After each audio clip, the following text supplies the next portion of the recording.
Hello and welcome back to the 12-Man Pod. Joining me again, I have the one, the only, Neil Dunworth from the Liverpool McGrath podcast. Neil, how are you today, buddy? I'm very good. How are you keeping? Yes, I am okay. So, Neil, today we're back with our football therapy transfer talk. We won't go off topic too much today of our football therapy chat. Weirdly enough, I covered an episode last week with Rollo whilst you were on holiday, and he also brought up Toy Story 5, which I found mental, that I had both of you on talking things like kind of outside of football, and you both had something to say about Toy Story 5, which makes me feel like I need to go and watch ages. Easy knowing we've got kids the same age. Easy knowing. Indeed. So things have been slowly, the cogs are starting to slowly move now, Neil, after a slow couple of weeks. Move it. I feel like I'm a parrot repeating myself here, but finally it looks like the Leon Bailey to Hull is happening. I can assume it may happen today. It may get announced today or tomorrow at the very latest. So Leon Bailey going, mate, obviously opens up the door for somebody on the right-hand side. Strongly linked over the last 24 hours. We've had Endrick from Real Madrid, who is a young talent, very young Brazilian, who has a huge future ahead of him. And if you're at Real Madrid, the chances are you're going to be a superstar in some way, shape or form. What are your thoughts on those links to Endrick, Neil? He seems very comfortable that I know he plays as a striker, but can absolutely play on the right too. How are you feeling about that Endrick link? It feels a bit like a superstar link, mate. So, I'm kind of not getting too excited, but I'm like, come on, Villa, get him in.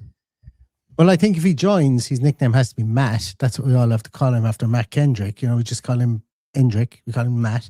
Like, what other chance are you going to get to use a nickname like that? But in all seriousness, when we get, if he signs, I said when we get him, been very presumptuous there. I don't know anything about the transfer other than what you've all seen on Twitter. But look, it's nice to be linked with somebody like that, somebody who's very much on an upward trajectory. Somebody who's got massive name power on the continent in world football.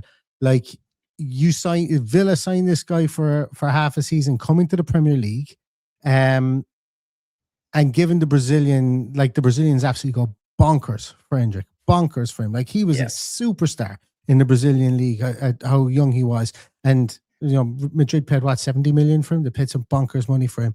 Villa sign him immediately in Brazil, people will stand up and take notice of you. Even during the World Cup, there was a lot of Brazilian fans going, what does Endrick have to do to get on the field? Ancelotti's football, and he's anti-football, not playing Endrick, all that kind of stuff. So from that point of view, it would be great. Also, he's a damn good footballer. That's the other side of it. It's taking his time to get in to the Real Madrid team, but most people would. What's he going to do? Is he going to usurp Kylian Mbappe? Is he going to usurp? Is he going to usurp? Vinicius Junior, Rodrigo, all those guys. Like what's the expectation of him from that point of view? He's not really. He's a 20-year-old kid, and he's gone to Lille last year. He's completely changed their attacking dynamic. Leon. Leon. I keep on saying Lille, and I keep on saying, because I watched the Lille and Leon game, and I keep on saying in the Leon game he played against. Yeah, so I've got a mental block on that. But changed the attacking dynamic. Go watch the Mets game that he played. I'm not going to give you any spoilers on it. Watch that game. Watch the game against Lille and watch the game against Toulouse. They were the first 3 games I watched. I referenced them in my podcast. I've subsequently watched 3 more games of his, or 3 more games of his yesterday. I'm so lucky to have a Y-Scout account where I can just basically, it automatically clips it up to his actions within the game. And I was very, very, very impressed with him. Like, very impressed with certain aspects of his game. There are other parts of his game that you're looking at him, you're going, yeah, you're a Brazilian winger, and you're stereotypically a Brazilian winger from that point of view. But if you're looking for a bit of pizzazz, if you're looking for somebody who can carry the ball, if you're looking for somebody who can be a maverick on that right hand side, give you that bit of unpredictability with a bit of flair, then somebody like Endrick is somebody you're going to want to bring in, given what he did for Lille last year, and build upon it behind the John McGinn. You have the opportunity to play him as a 10 or to play him as that right winger, or play him as that support striker with an Ollie Watkins or Brian Maggio. And hey, Ty, we've had people over the last 18 months saying Villa need to get younger, albeit this would only be a loan signing, bringing in a 20-year-old. It's fraught with danger from the point of view of his lack of experience, but also he's just been to a World Cup. He's played at Real Madrid, doesn't get much bigger than that. And then he's also had half a season at Lyon where he's completely and utterly changed their attacking dynamics. So there's a lot of intrigue and interest here, albeit that we do have to reference the trepidation as well with his age and his inexperience. Yeah. Really weirdly, since we've been linked, I don't know why, Neil. I'm not a guy who tries to make chance. There's a crowd of people who do that, and I'm happy that I'm not part of that. But all I've had in my head is we're gonna rock down to Endrick Avenue, and then he scores a banger. I just want to scream that from my seat. I really do. But echoing what you said, Neil, I think he's exactly what you said. He's a huge talent. Comes a huge pull from a commercial standpoint. Yeah, absolutely. You can imagine there'll be worldwide fans getting Endrick on the back of their Villa shirts, and it's someone who I'd absolutely love to see. Even if it's just, as you said, just a loan signing for the season. Look, I don't think it's bad that we're developing other players, especially in our financial position. We can't do a huge amount of business. We're very much on a one in, one out. I think it's really important that we utilise these loans, and if it means that we are getting Endrick ready for a season with us, and then he's going back to Real Madrid, and that's what gets him into the starting 11. But the thing is, Real Madrid's starting 11 is ridiculous. To be a starter in every game for Real Madrid is, it's not an easy thing to do. Only the best of the best get to do that. So I am all for that signing, Neil. I'm all for that signing. Now, while we're on the subject of the front line, and this is something that is playing in my mind a little bit, the links to Evan Guessand going out, leaving, are rumour back on that one. Now, whether it be a loan or a transfer is a completely separate conversation. But where do you see, Neil? Obviously, he is favoured centrally. When he played for Palace, he was better centrally. But we played him on the right, and it didn't go too great for him. Now, last season. Now, do you see him moving out and that one in, one out environment? Do you see us looking at someone centrally or someone on the wing to replace him with? Centrally. I think this is something that I've not given too much thought to yet. And the reason being is this is my very first thought that I've ever that I've done on this. I've always thought it would be one of Leon Bailey and Evan Guessand would go, and I thought we would be left with Evan Guessand. I thought we would be trying him in a more central role. If the two of them go, I think both of them need replacing. Even if we get Endrick in, replaces Leon Bailey. Yes, we've got Alisson there. Remember, I think that Endrick can play. I'm very much on the boat of Endrick can play centrally as well in the 10 position as well, should we need him to do that. So what we would have there is we'd have Garnacho and Buendia for the left-hand side. We'd have Endrick, McGinn and Alisson for the right-hand side. We'd have Manzambi for the centre. We'd also have Endrick for to play in that central 10. We'd have Buendia to play that central 10. We'd have Ross Barkley to play potentially in that central 10 as well. So look, what I'm getting at here is that you've got players who can move and play across different positions. Brian Maggio comes into the equation. When I first thought of this, I went, yeah, Guessand goes out. We need somebody to come in here centrally. But now Brian Maggio is available to be played, to be selected. I'm like, if Guessand goes out, I don't know where we purchase. Immediately I would have gone to another striker. It would be another striker. But now we don't really need one. So do they take the opportunity here to bring in a striker on loan? Maybe let Maggio go out on loan. Do we need to be putting pressure on a 17-year-old Maggio? Do we let him go out and on? Some fans would jump off a cliff if that happened because of the excitement that's been built up over him. And look, I love that. I love it. But imagine us knowing we've got Brian Maggio for another 5 years and he goes to the championship and scores 20 goals in the championship and looks like the absolute beast that we think he is. That would be brilliant for us too. And then you got £10 million player. Everybody's looking at him going, yeah, he's 18 years of age. He's £45 million worth of a player. Not that the club are going to sell him. But if he sits on Aston Villa's bench and gets 15 games this season and scores 2 goals, that £10 million player is probably a £15 million player. You know, Yeah. and this is I went over in a crappy situation with regards to financing. So It's a good problem to have right now. It's a good problem to have with Maggio. Yeah, good problem to have. And if Guessand goes out on loan, I wonder, do they bring in a striker on loan and let Maggio go out on loan as well, in the hope that Guessand has a good season at Crystal Palace, then gets sold on. Maggio comes back to us. We're not laboured with the loan player. We send him back to his club, unless he rips it up for us or whatever. Then we've got the Maggio fee. We've got the Maggio with a year of experience. We've got the Guessand fee should he be sold permanently after his good deal.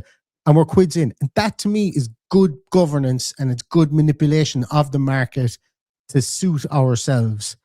But it only suits us if the guy we bring in is better than Maggio, or will perform better than Maggio, and Alisson can step up to the plate and be that third right winger. So it's fraught with danger. But it's also that's where people would have to have their thinking caps on there on what they get and who they get to come in that instance. Because Leon Bailey's gone full time. I think if they sold Maggio full time, or sorry, Jesus, don't get me wrong, that's the wrong person altogether. If they sold Guessand full time, I think they will go absolutely balls to the wall for Nicholas Jackson. But because that's going to be a loan, I don't think they're going to do that. And I know that's fraught with danger as well with all the Europa stuff.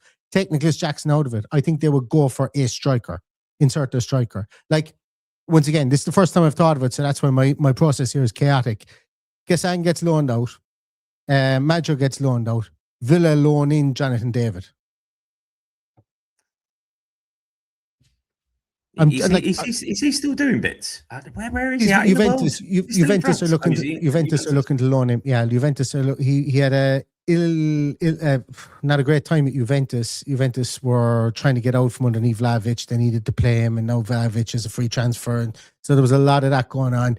And I think they've signed Lois Openda, or if they might have let him leave or something like that. There's a bit of musical chairs going on at Juventus at the moment in their striking department, and I'm just saying that's just something just popped off the top of my head there. Like, if Villa were to do something like that, you kind of go, okay, right, I can understand. I would go so far as to say we have definitely gotten better, gotten the better side of the deal in that. And that Jonathan David is Marmite to a lot of people. I completely understand that. I just think Jonathan David coming in for Ollie Watkins is more of a like for like than it would be Tammy Abraham coming in for an Ollie Watkins. And I think the three of them there could be beneficial for each other, I think. Yeah, and as I said, Neil, it's a good problem to have, and it will be nice to have players who can, play in multiple positions.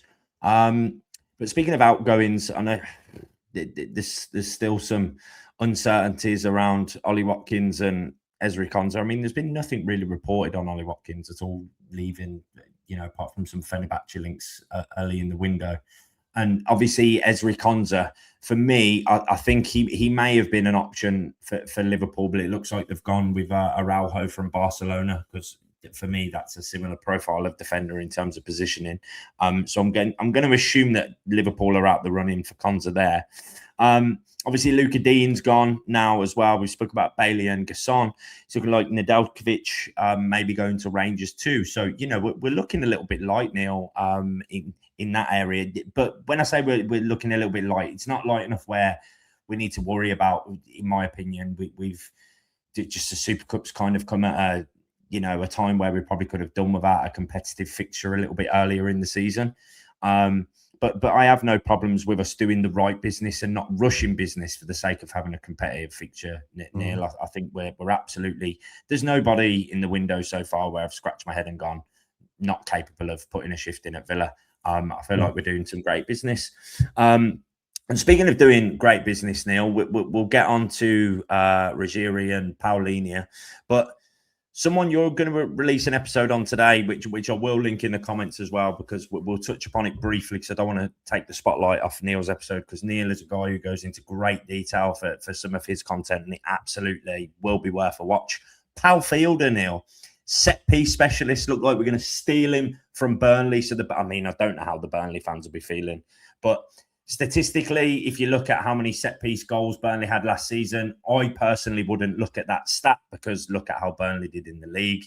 They didn't win a lot of fouls, probably didn't get a lot of corners, because they're on the back foot for most of the season. But you, Neil, have shown some real excitement in Pal Fjelde. So Pal Fjelde is Burnley's set piece specialist. Neil, looks like it may be getting it over the line. How you feeling about that? My unreleased set piece, so I can, I suppose, go into detail. But what I did a lot of looking at set piece coaches, the role of a set piece coach. I never released it. To be honest with you, I never got a chance to record it and release it. But basically what I did is I spoke to a load of I spoke to about 9 different fan bases across 4 different leagues. I know that doesn't seem like an awful lot, but what I did then was I cross-referenced it then with other people that are with the other things I could find online as well with regards to like how many teams actually have set piece coaches. Whereas like this phenomenon seems to have just come about in the last 6 years. And what I basically found was when you go to like there seems to be the godfather of set piece coaching was Giovanni Vio. He was with Spurs last year. He was with Watford last year. He was with Spurs prior to that. This guy got it into his head that set pieces needed to be a massive thing. He's in his 70s now. He is the godfather of it. Came from Italian coach and made a living off that throughout his coaching career. Apart from that, there's like the phenomenon has been more in the analytical age and more in the data analysis age, and it's come more so from Scandinavia, whereby you're playing in sub-zero temperatures. Sometimes you got to you get that ball up there, you get a corner, you got to make it count because you're playing in elements there that are not conducive to playing football. Essentially, a lot of the time. That's where a lot of the forward thinking and set piece coaching is happening, and actually in Scotland as well, quite a lot of Scottish teams embraced the set piece coach a small bit earlier as well. International football as well embraced it earlier than anybody else, and the reason for that is when you have minimal time with players. You're not going to be able to put a full installation of a Unai Emery game plan, which takes weeks and weeks and weeks to do. So what you do is you go, right, here's a dumbed down version of it. But what we're going to do is if we get corners, this guy's going to teach you how to score from corners because you need to maximize those situations. And that's where it brings me to this guy, Pal Fjelde, is because you mentioned his Burnley career there. Burnley weren't very good at anything last year. Their players, the player group they had outside of Aston Villa and pretty much, I would go so far as outside of him, they didn't really have many great players last year at all. So like, he can only do the work with the people that he has. But his time at Norway has been very successful, and they've been a really good set piece team. They're a really good set piece team during the World Cup as well. So I would say to anybody, if you're focusing on trying to get to know this guy, look at more of his international work with Norway. That would be more, I would imagine, of what Unai Emery wants to get in, because Unai Emery is going to want to spend a lot more time on the training field with this team, with these new players.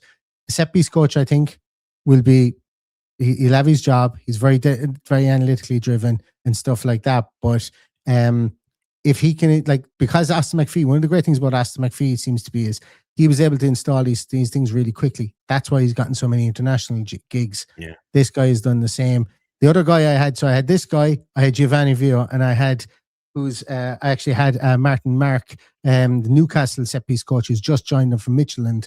I had him on my list prior to him just joining from Midtjylland. And then the German set piece coach, who I presumed, I can't remember his name now, I presumed he was losing his job after Nagelsmann got the boot as well, but it seems he's going to be kept on. They were the 4 guys I had on my list. This guy was the most easily attainable. The most easily attainable that wasn't in his 70s like Giovanni Vio was. Yeah. So I was wondering, is he just after finishing up at Watford and retiring? So like this guy comes in, he's 32 years of age, and as I say, from an attainability point of view, hopefully he gets in. He played a small bit at St. Mirren, so he knows British football, and I'll discuss it a small bit more in a podcast I'll be releasing later on about him. So set piece coaches, a lot of people say, they're going to be a difference between you winning and losing the league. The fact that prior to this I could only name you 2, and one was the guy at Arsenal and one was the guy at Aston Villa, leads me to believe that they work in the shadows, and good ones are good and everybody else is just in kind of a middle area. So we'll see what this guy is about. Amen. In his time at Aston Villa. And I'll link that video in the comments, Neil, for you as well. So anybody who wants to learn, go into a bit of a deep delve with Neil, because when Neil gets into a deep delve, Neil is the go-to guy to listen to if you want to know something in detail about somebody. Actually, Neil, I'm going to message Steve about it as well, as in Villa Analytics, because he was like Scandinavian football mad from like the age of 12. So he can probably tell you what school this guy went to be fair. So, but yeah, exciting times. So Neil, we'll wrap it up there. Obviously there's not a huge amount going on that we haven't already covered in an episode or two. But exciting times for the window, mate, isn't it? So, yeah, I assume we'll be back at some point, Neil, when we have a bit more time and when there's a bit more going on. The cogs are slowly starting to move. The links are starting to happen. Obviously, with Paulinho as well. I know there's been links with him, but with Paulinho, it looks like potentially going to Newcastle permanently. I know Bayern Munich are trying to make that happen. So we shall see what happens in the middle of the field. We'll see what happens going forward with that. So, Neil, again, thank you for coming on and joining me at short notice. It's been an absolute pleasure to record with you today. Let us know in the comments, guys, what you think about business we're doing in the window. And let's have a chat about it in the comments too. So if you have been enjoying the content, as always, if you can like and subscribe, that would be massively appreciated. And what I will also do is I'll whack Neil's channel in the comments as well. And then if you want to watch his video that he's also putting out today on Fjelde, you can watch that in the description below. But from myself, Ty Bracey, and from Neil Dunworth, it's a massive up the Villa from me and a massive up the Villa from Neil. Up the Villa. See you soon, guys. Take care.